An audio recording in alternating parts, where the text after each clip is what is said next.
Kita kalau stres, tandanya apa? Kurang duit? Atau kurang kerjaan?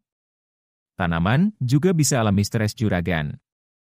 Mulai dari bunga dan buah gampang rontok sampai parah. Daun kuning, tanaman kerdil tapi rimbun dengan daun. Terlambatnya pembentukan bunga atau buah, bahkan pertumbuhan juga bisa melambat. Tak jarang, daun ikutan rontok, sehingga tanaman tampak gersang. Seperti yang dialami oleh Juragan Eko Sutrisno 2598, tanamannya sudah masuk masa bunga kedua, tapi alami kesetresan. Untuk mengatasinya, Juragan bisa berikan racikan dan lakukan cara ini.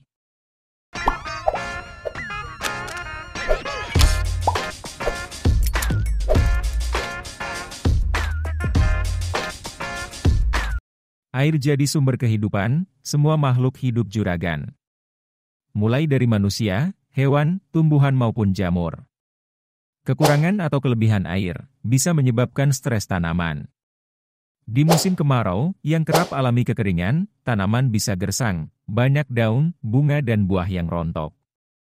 Pertumbuhan melambat karena gak ada asupan air, sebagai pelarut dari nutrisi yang diberikan.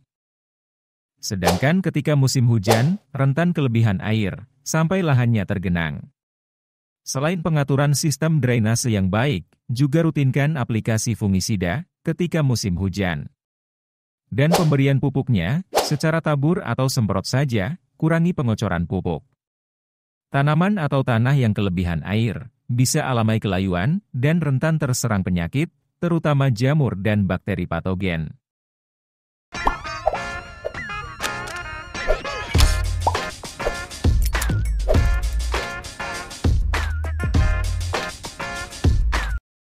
Perubahan pH tanah bisa menyebabkan tanaman stres. Tanah asam mengakibatkan tanaman kesulitan menyerap nutrisi dari pemupukan yang diberikan. Jadinya, ia sering alami defisiensi atau kekurangan unsur hara.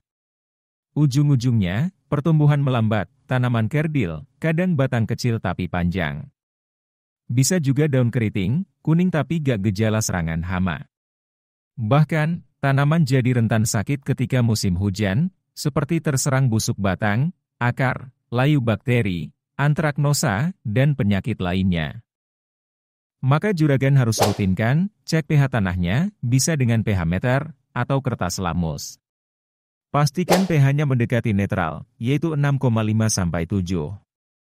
Kalau masih di bawahnya, naikkan dengan pemberian kapur dolomit, kalsium humat, maupun asam humat. Ambil sekitar 50 kg kapur dolomit dan dicampurkan dengan 1 kg asam humat, kemudian taburkan 1 sendok makan per lubang tanam. Dan berikan setiap 3 atau 4 minggu sekali, dimulai umur 3 MST. Selain penaburan bahan tadi, untuk meningkatkan pH permukaan tanaman, juga bisa dengan kalsium karbonat atau kalsium humat. Bisa juragan kocorkan atau semprotkan, tapi kalau musim hujan, ya berikan secara semprot saja. Dengan dosis 3 sendok makan per 15 liter air. Dengan interval semprot, 10 atau 14 hari sekali saja.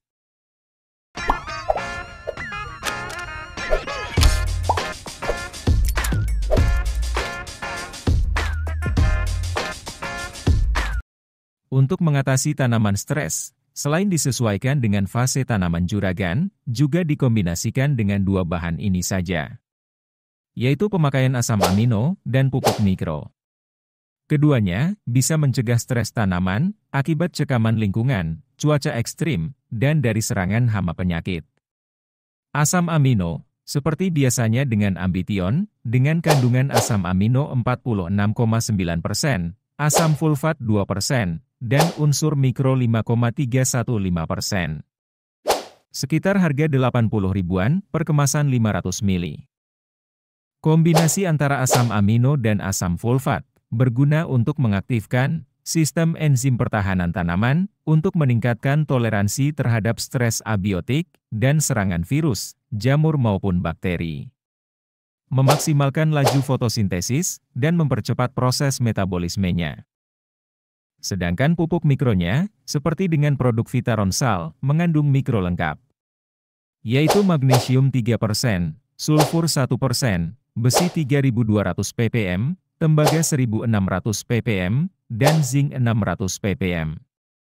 Serta mengandung mangan 1600 ppm, boron 800 ppm, dan molibdenum 120 ppm. Vitaronsal, kemasan botol 1 liter, sekitar harga 95 ribuan. Vitaronsal digunakan untuk memperbarui sel-sel tanaman yang rusak dan melemah akibat stres tadi. Dan menjaga kadar klorofil daun, sehingga tanaman tetap dapat melangsungkan fotosintesis secara optimal. Maka pembentukan daun, bunga dan buah juga akan ikut maksimal. Dalam penyemprotannya, gunakan dosis 30 ml asam amino dan 20 ml Vitaronsal yang dilarutkan dalam 16 liter air. Cukup semprotkan 2-3 kali saja, 1 kali pada masa bunga dan 2 kali di masa buah. Penyemprotan 2 pupuk ini boleh-boleh saja dicampur dengan pupuk daun lain maupun insektisida dan fungisida. Asalkan tidak bersifat alkalis atau basa, seperti tembaga. Berhubung di masa buah kedua, maka juragan campurkan saja dengan pupuk tinggi fosfat dan kalium. Seperti MKP, untuk melebatkan bunganya terlebih dahulu dengan dosis 3 sendok makan per tangkinya. Sedangkan ketika sudah mulai berbuah, ganti MKP dengan KNO3 putih atau sejenisnya. Dengan dosis 3-4 sendok makan saja per 16 liter air.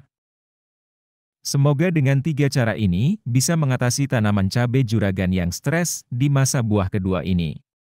Dengan tetap memberikan hasil buah lebat, besar dan padat. Sampai jumpa lagi juragan.